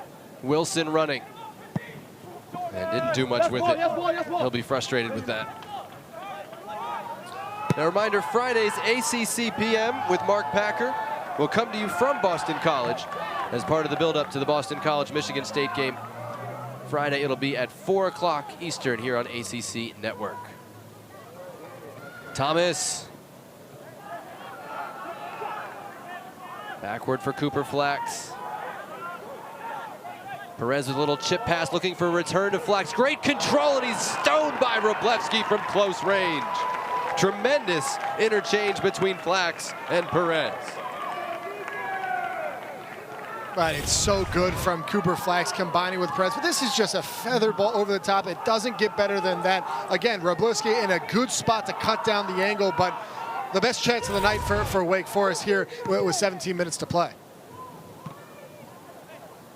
Perez, Bobby Muse called him an unsung hero, chested down that delivery to win possession. Now Flax basically telling Julian Kennedy where to go by playing the ball into the space.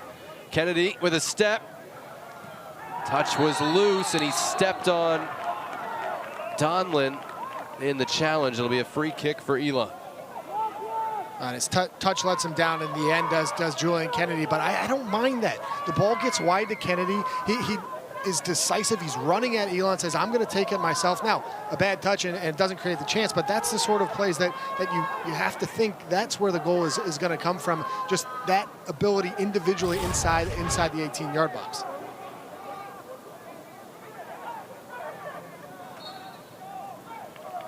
There's a long delay with the clock running there. Wake Forest was arguing that the clock should stop.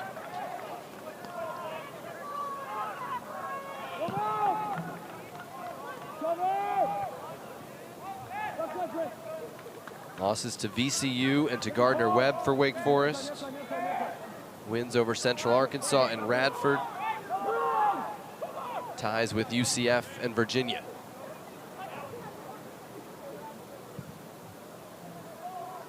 Facing an unbeaten Elon team tonight.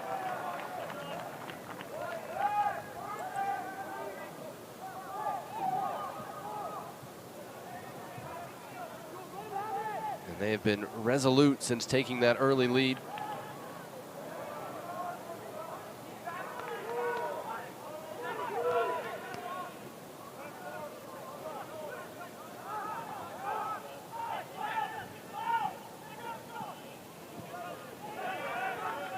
And Ponce with some space. Wicked knuckle on that, and it fooled Wroblewski for a moment. Do you like your center back taking that hit? You might have to tonight if you're Bobby Muse. I mean, we haven't seen the chances for Wake, so at least you have Prince Ponce taking it upon himself to run at Elon. But sure, if you're Elon, you're okay with the opposing center back having to go from 30, 35 yards, knuckle or not. Rabiot beat a couple.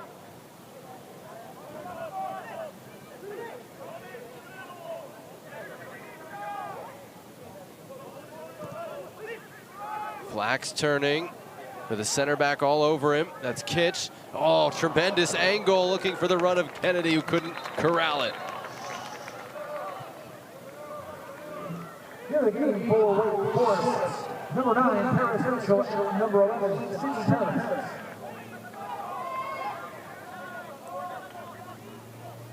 And we told you Elon began the year with 3 straight shutouts. They actually ended last year with 5 straight shutouts, coming up 1 game short of reaching the CAA final. And then in the spring, Patty, you know, a lot of guys get a chance to take an international trip in their college career in the spring. Elon is known just as a school, not as an athletic program necessarily, for its study abroad experience. And these guys had a pretty good experience in Brazil in March. Well, that's right. And it's such an opportunity for Mark Reeves to really gel his group outside of the country. You know, you see new faces who have had big impacts, the likes of Colin Veltri. Well, that ability to go overseas on the field and off and gel as a team, you're seeing it just pay dividends here early on in the season, and something they can build upon going throughout this fall. Yeah, another part of the transfer portal is when they come in, and Elon was able to get some of them in February, which meant they were on that trip, as you said. This is Strumpston holding it, I beg your pardon, Vatna holding it up, and Perez just grabbed him around the waist and got away with it. Kennedy is offside as the flag goes up, and that'll be a free kick for Elon. And we told you Brazil, and who they play? They played the Vasco under 20s, the Fluminense under 20s. Yeah, and some really good results, let alone the experience. I mean, tying some of the under 20 teams and seeing sites like Christ the Redeemer, and just a life-changing trip, as it was told to us from head coach Mark Reeves.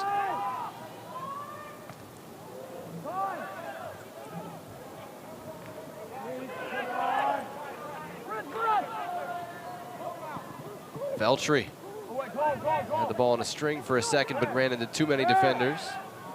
Ooh, Nico Rabiot comfortable doing that in his own half, and it worked. Coach can't pick on you if the pass goes perfect. As long as it works. As long as it works. Not sure we would have liked to see Bobby Muse if you're down 1-0 to in a midweek game and that goes awry.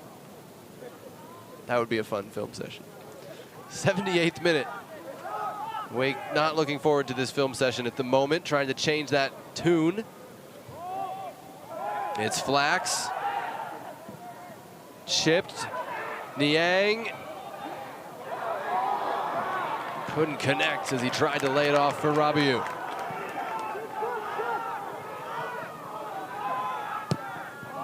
Alfin did well to stay with the bouncing ball, make sure of his pass there. Flax has shown some creativity here in the second half. I wouldn't mind seeing more of if I'm Wake Forest. I think that's right. I think Cooper Flax, especially in the last 20 minutes, has been really active and really asking questions of Elon. The guys around him, though, they needs to have more movement in that attacking third. It's been too stagnant just in the movement, because when you get into this low block, playing against a block, 2 blocks of 5, really, you have to be the one that provides the movement in and out of pockets to try to get the players moving alongside the ball. So Paris Mitchell back in the game. Picked up the yellow card there, number 9. And I like this because he's going to look for all the world like he's shooting. Oh, there's a look at the yellow card. I beg your pardon. Late in the challenge.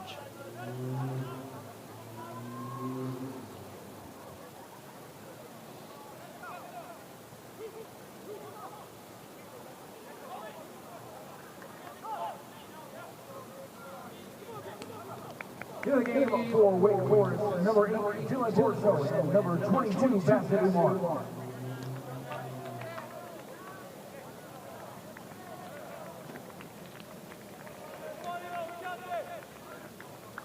Eleven and a half to go as Ginley comes out, Here the game comes to the for side. Elon, number 17, Nicholas McKinnon. And Nick McKinnon will come on for him here.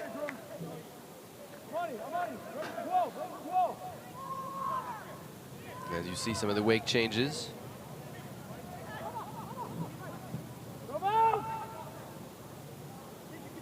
Yeah, I gotta say, I'm not finding any better flow with the substitution rule.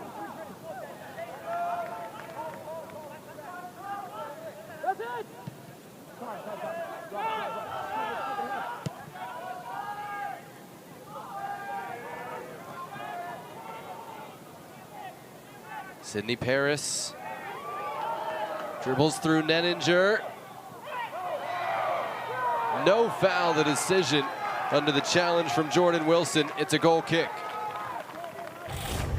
And it's a good run initially here, driving down that line, asking questions of Wilson, but I think just the touch here gets a little bit away from him, and for me, that arm is extended. It's probably a foul, Jonathan.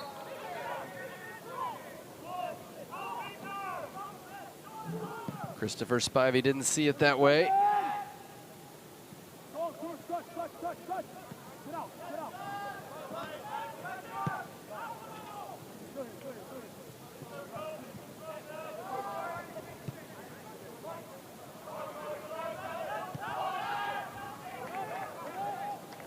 Imani Thomas getting forward on the right. Slipping it through for Umar. Leaving it, Baba Niang bangs it home! That's what they've been waiting for at Wake Forest. Baba Niang makes it 1-1.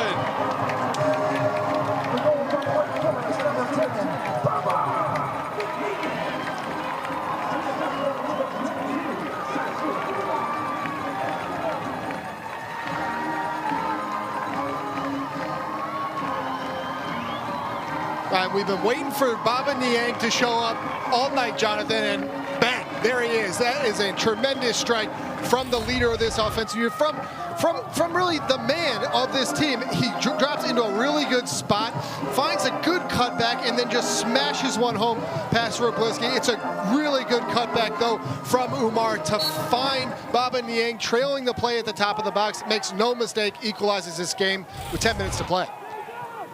That team achievement goal was brought to you by Fairfield. How does each team respond to this? Wake Forest has been flying forward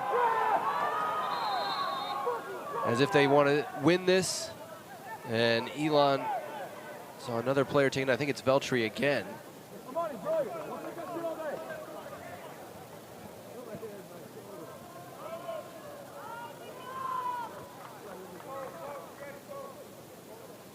Well, this is a really important spot, really, in both teams' season, as we look for Veltri getting a little bit of treatment there. But if you're Elon, you've defended for 80 minutes. You've put in the work, and you probably feel a little bit hard done to give up that goal, though it's deserved from Wake.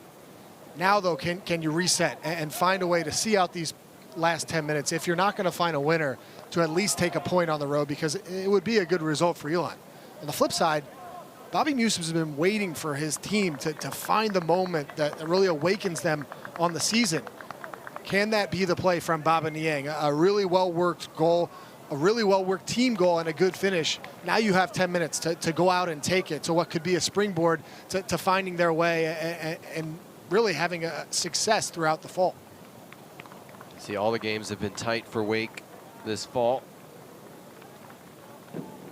Came from behind to win in the spring a lot, Bobby Muse said. did not want to spend the fall coming from behind as well, but that is what they've had to do so far. Now the previous play is being reviewed to check the tackle of Amani Thomas.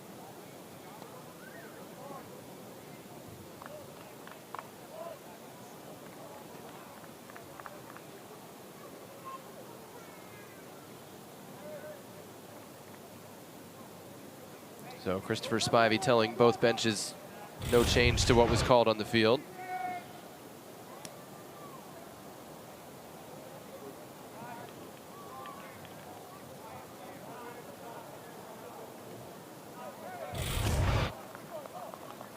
Veltri had the goal way back in the 8th minute, and he's been on the receiving end of a couple of hard challenges since.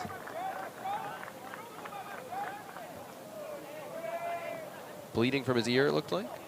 It looks like it. I'll tell you what, Colin Veltri's been a warrior all night, though. Covered a ton of ground in that midfield. Sure, the goal stands out, but he has really put in the work and been the workhorse in the center of midfield for this Elon team. Here you see what we've seen tonight. Early goal for Elon, late goal from Wake. Will we get a winner for either one? Veltri still being treated.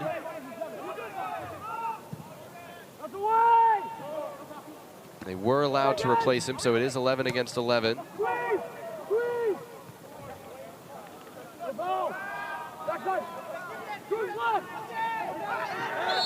That's a foul, that's a free kick in a dangerous spot for Elon. Well, and again, it's Jordan Wilson asking questions down that left-hand side for Elon, but like you say, really dangerous spot. If they can if Elon can whip a ball in here, find some of those big boys, we get a look back at the foul. Good first touch here, just to clip it by on that left-hand side, and certainly a foul in the end. But this is a spot in which you want to put one right on the goalkeeper and see if one of those big boys can just get a nick in. McKinnon, who they brought in, is over 6 feet tall. Donlin is up there, Kitch is up there. Vatna's delivery takes a deflection out for a corner. Elon's first of the game. Hey, hey, knock it off. Knock it off. Sounds like me at bedtime. Whistle blew before that ball got bounced around in the 6-yard box. It'll be a free kick for Wake Forest on a foul. Well read by Nenninger.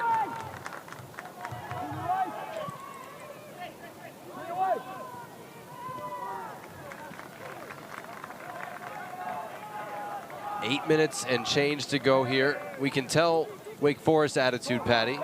Go chase this win. How do you think Elon approaches the last 8? I think they don't change. I really think they've approached the game in which they're going to allow Wake Forest to bring the ball to them, and they're going to sit deep in that block. That's not going to change on the road. A 1-1 result is a good result for Elon in the end, especially when you think about their RPI and what it'll do for the NCAA tournament hopes. Now, that being said, certainly they're going to take their chances if they can find a counterattack or a set piece late, but I think they will likely continue to pack it up and make it really hard for Wake to find that winner. So we told you about all their success with early goals. They've scored 3 game-winning goals in the final 13 minutes of games this year as well, so they're still dangerous, as Delaware well knows. For Wake Forest, this group found the tying goal with Umar setting up Niang.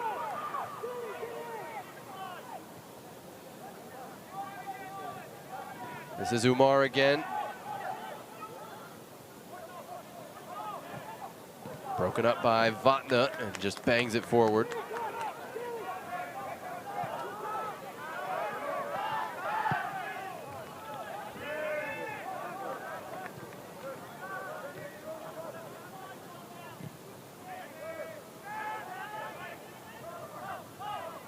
And it's a little thing, but you can see Umar is left-footed. He wants to make every big hit with his left foot. On the goal, he moved it with his right because he knew it needed to be quicker. And that gave Niang the time and the space to line up his shot. And the goal was, it was well worked, but it was quick. There were decisive decisions. They were quick passes. Amani Thomas, a really good slip in behind initially to find Umar. And so as we tick down here last 6 minutes, that's what you want. If Wake is going to play with that beautiful build-up. Oh, the timing of this was perfect, and Ponce finding Paris Mitchell. His pass to Escribano was something less. Kruger able to win it back, though, for Wake Forest. 6 minutes to go. Demon Deacons looking for a win to get above 500.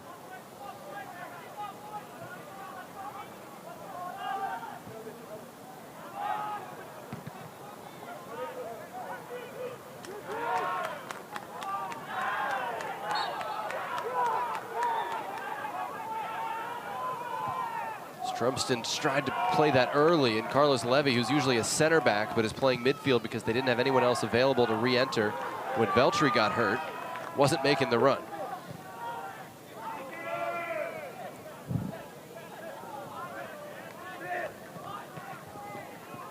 Levy got in the way of that challenge, but gave it right back to Wake with Escribano. Flax calling for it, has it, middle of the park.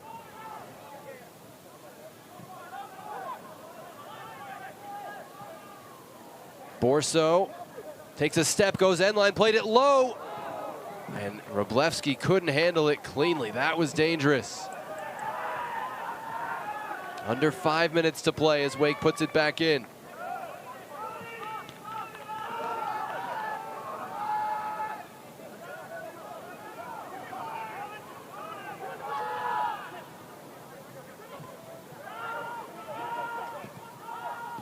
Umar, one touch, gets it back, tries the left-footed shot, and Wroblewski not fooled. Not Umar's best connection, but boy, you can see the ideas are there. Getting him back full time would be a big lift. Right, it's really well worked there at the top of the box from Umar and Paris Mitchell to find another chance. Ultimately, can't really put a lot on that one, but Wake Forest really come alive since that goal and pushing for the winner here. Elon will take the throw in the attacking half. 4 minutes and change to play in this one.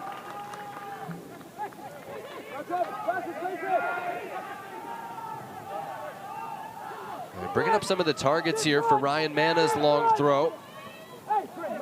Escribano does not have a favorable matchup right now, as you see Wroblewski setting his new career high for saves.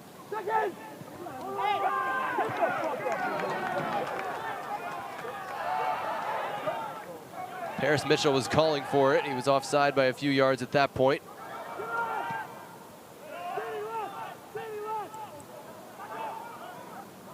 Elon just trying to keep it in there and gives it back to Wake Forest. 87th minute chasing this. Yes, it's 1-1, but Wake wants to win it. Sidney Paris has the overlap. Comes inside for Flax. Now Borso against a winger. Thomas with a deliberate delivery. And Wroblewski got there, and Elon incensed with the challenge that came in from Niang. Who's going to get a yellow card while both players remain down.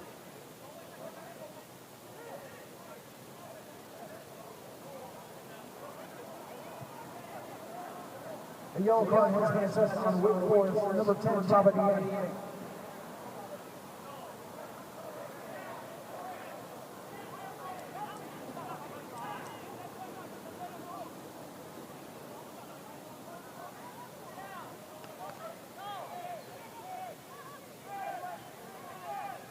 The yellow card's been out for a while. Now it's been assessed. Handshake.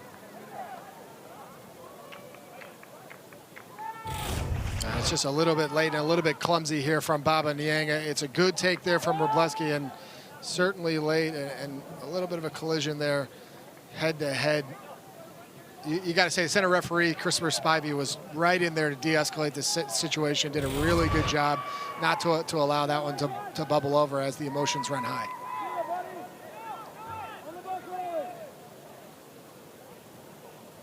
The clock will restart when Wroblewski puts it back in play. 2:59 to go. Elon scored in the 8th minute to take the lead. Wake tied it in the 80th.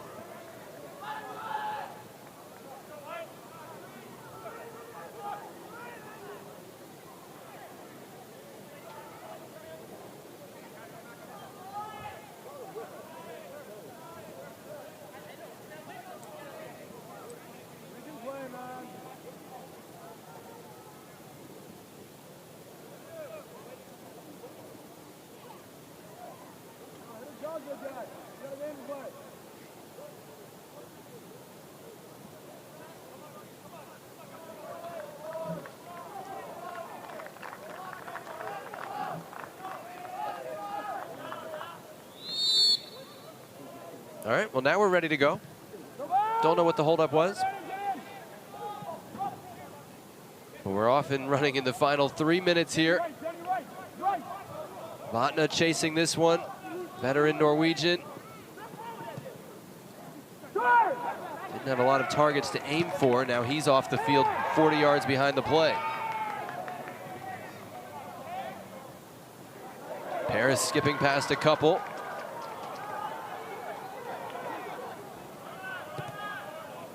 Yang's pass telegraphed a bit. Strumston broke it up.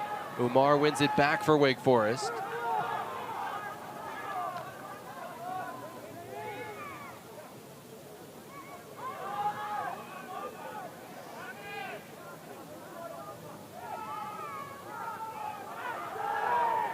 Umar taken down off the ball. This chip finds Borso. Really well challenged by Nenninger, who's on a yellow card in his own penalty area. Has to be sure to get that tackle right. And now he just sends it down to Trace Alphen in goal.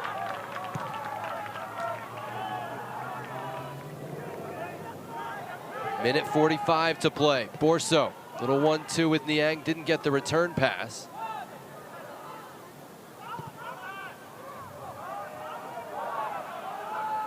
Some uncertainty over who would take that. Now it's Paris. Flax, a little uncharacteristic with his touch, but it's a free kick coming, and that's going to stop the clock. Silly by Levy, because both he's going to get a yellow, but more importantly, he's going to stop the clock for kicking it away. A yellow card has been assessed on number 5, Carlos Levy.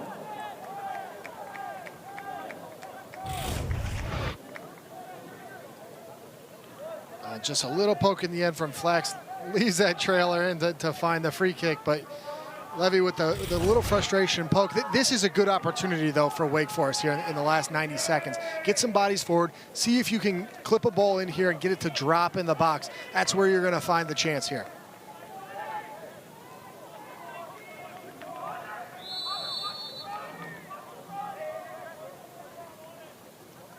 Sidney Paris is the left footer. Now he makes a run off the ball.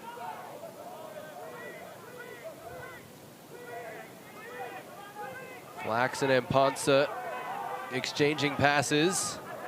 Cooper Flax gonna bend it, and Wroblewski equal to it, diving to his left here in the 89th minute to keep it 1-1.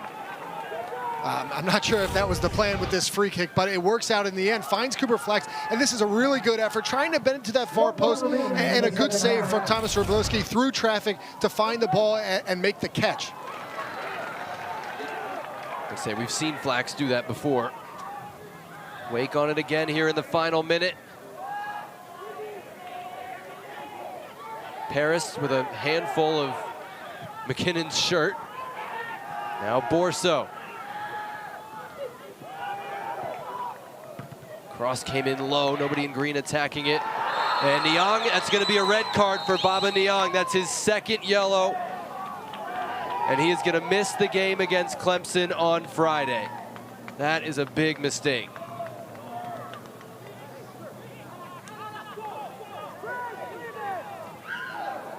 And there's no reason for Torbeck to be standing in there clapping in Niang's face. It's unlucky, really, from Baba Niang, because there's no malintent, but this is certainly the right decision. It's certainly a second yellow card, just as his first one was pretty cut and dry, and I think he knows it. So a huge loss for the Demon Deacons heading into a massive game at Clemson, and really a blemish on what could be a huge night for Niang. A good goal, and you got to feel for the kid, because this is no malintent, but certainly a second yellow card and the correct decision from Christopher Spivey. I mean, if you're Wake, it's like, what more can happen this season? Spent the whole year, it seems like, maybe almost 50% of it playing from behind. And now you lose your top goal scorer for one of the biggest games of the year annually. Wake Forest Clemson on Friday.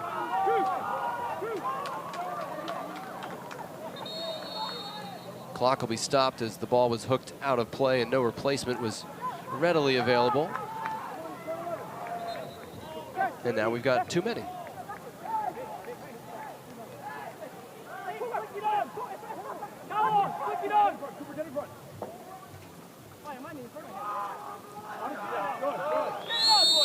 Now remember, Mana's got a dangerous throw in here.